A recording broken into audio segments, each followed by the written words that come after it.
गरीबों के ऊपर तरह तरह की शासन किया करते थे, गरीबों को सताया किया करते थे। छोटे छोटे बच्चों को बाबू आसमान में फेंक करके भाला के नोक पर लोक लिया करते थे।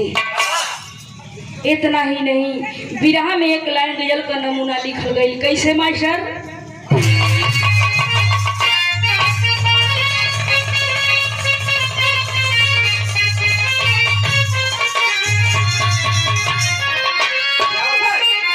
कोनो मासूका अपने आशिक से कहत रहल। कैसे कहत रहल मास्टर?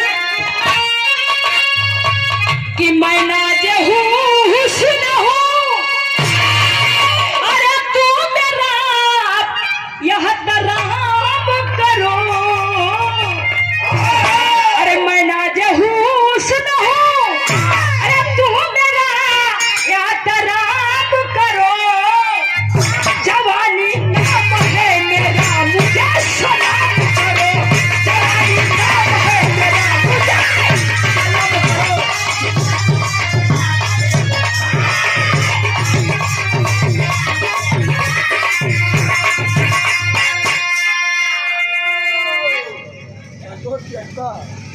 ये देखे संतोष पियक्कर से बढ़िया कवि जी भाव के अंदर लिखत हो। कैसे?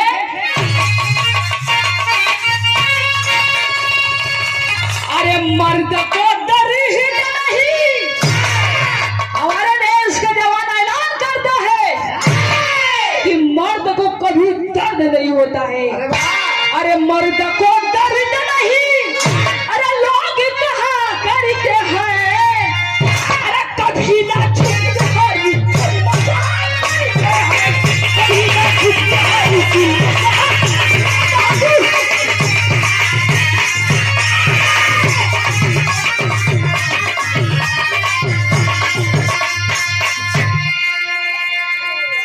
लेकिन हमारे कहानी की शुरुआत हो गई। आशा न बल्कि पूरा विश्वास बा कि कहानी एकदम शीशा के नियर साफ साफ चलक जाई बाबूजी।